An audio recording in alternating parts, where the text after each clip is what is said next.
I'm straight, but I'm falling in love with my gay best friend and I don't know how to tell her. Cleo and I first met when I was in college. I was studying to get my engineering degree and she was working at the student center as a manager. I found her hilarious and fun to be around, so I made friends with her. As a mega introvert, I don't have many friends, so Cleo quickly became something close to my best friend. She stuck with me through several all-night study sessions, helped me deal with my first breakup, and has generally just been there for me more than anyone else. I like to think I'm just as loyal and important to her, but she's got so many friends sometimes I feel like she's got so many better options. I found out she was gay and had been disowned by her extremely religious parents when she came out to them, so I took it upon myself to help her through that trauma. She had let me lean on her when I needed it, so I was more than happy to return the favor. Cleo's made several jokes about wishing I was gay too, but at the time I was firmly convinced I was straight. Earlier this year we moved into a dorm together, so I was suddenly spending almost every free moment hanging out with my gay best friend. I learned that she really likes sitting around with next to no clothes on, and that always makes me feel some kind of way when I come back from class and see her watching Netflix without a shirt on. Things got complicated when she started dating Esme. To her credit, Esme is a great girl. She's kind, thoughtful, and has a very similar sense of humor to Cleo. I think they're a great couple and I'm happy for them. But the day Cleo told me she had found someone, I felt like I'd been stabbed.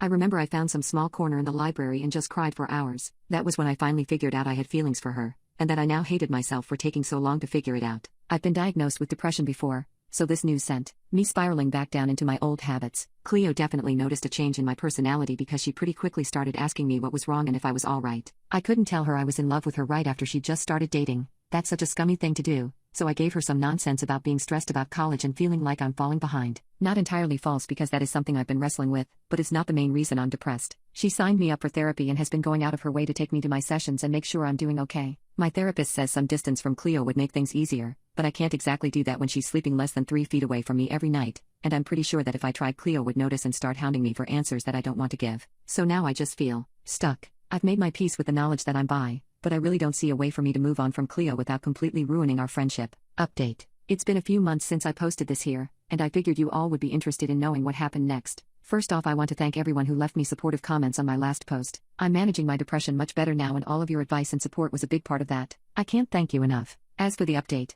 Cleo and Esme broke up a few weeks after my initial post. Cleo was devastated. She wouldn't stop crying for days. I did my best to support her. She'd been so good to me the past few months, so I felt like it was the least I could do. At the time I didn't know the specifics around why Esme dumped Cleo. I just knew that Esme thought Cleo had feelings for someone else and didn't want to be with her anymore. Several weeks and many buckets of orange sherbet later, Cleo was back to her old self. Sort of. She started acting strangely around me, getting self-conscious when I walked in on her shirtless, asking me more about my love life, etc. Looking back, it's obvious what she was doing, but at the time I thought she was still hurting from her breakup with Esme. When she turned 21, however, things changed. She dragged me out with her and a few friends to buy some rum to celebrate, and she spent the night getting absolutely wasted. I'm not much of a